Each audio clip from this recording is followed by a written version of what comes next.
நல்லா இருக்கீங்களா? நீங்க நல்லாதான் இருப்பீங்க, நல்லாதான் இருக்கணும். சில விஷயங்களை நம்ம செஞ்சிடறோம், அந்த விஷயம் தவறா போய் முடிஞ்சது.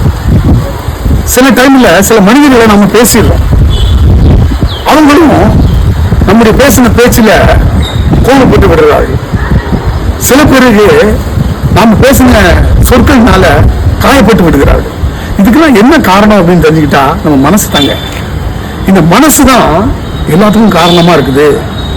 இந்த மனசு என்ன சொல்றதோ அதுதான் நாம செய்யறோம்.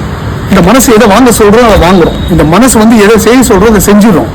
ஆனா சில விஷயங்கள் நல்லா முடிஞ்சிருது, சில விஷயங்கள் தவறா போய் முடிஞ்சிருது. அப்போ எல்லாத்துக்கும் காரணம் இந்த மனசு தான். ஆக இந்த மனசை நாம கட்டுப்படுத்தணும், அந்த மனசை நாம கட்டுக்குள்ள கொண்டு வரணும். அந்த மனசை நாம எப்போ கட்டுப்படுத்துகிறோமோ அப்ப நம்ம செய்யக்கூடிய செயல்கள் எல்லாமே ரொம்ப நல்லா இருக்கும். Have a nice day. You are blessed.